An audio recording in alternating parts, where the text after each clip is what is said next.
Hi, I'm Liz. I'm one of the 4 directors of CHALK. CHALK is an acronym which means Community Help and Lifestyle Knowledge. We did actually come up with the name first.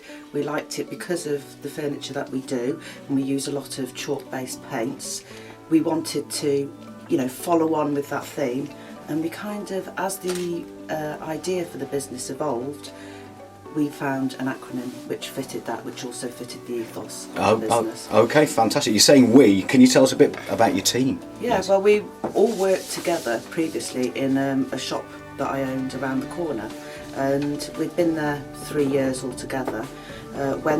Wendy is our upholsterer, and she used the business previously to find her own work through.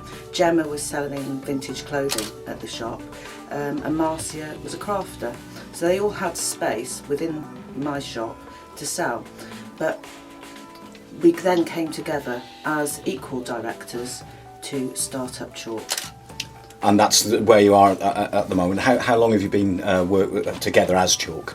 So as CHALK, we officially opened on May the 5th of this year, but the concept had been growing since early January, and we've been tweaking and fine-tuning and trying to discover what the ethos was, and it evolved quite naturally.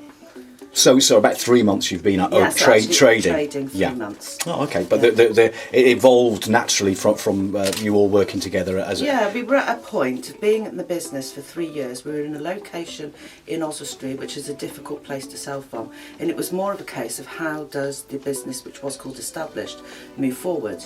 And being quite a socialist group of people anyway, who would, were very keen on what was going on in Oswestry and what we could do to help.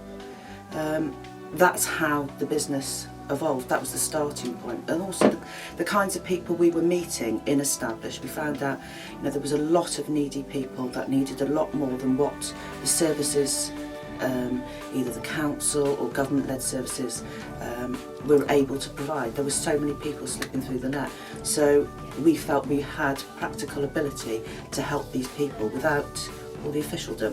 Okay, so that's interesting. The community seems to be and that's the first word in CHALK, isn't it? Yeah. Community helps. Can you sort of expand on a bit of the projects that you've been looking into for local people who do need help in the community? One of the first people that really kind of struck the idea of what help was needed was a gentleman we met who was homeless.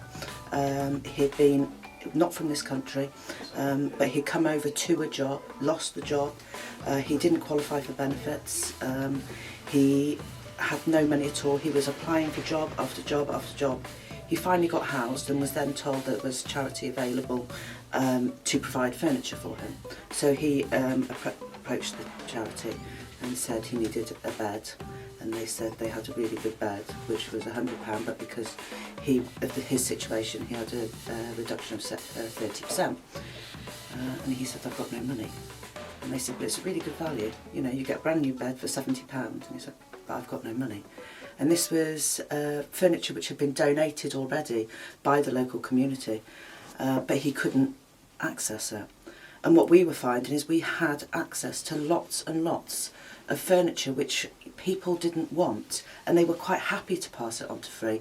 But this middle man was having to make their cut as well.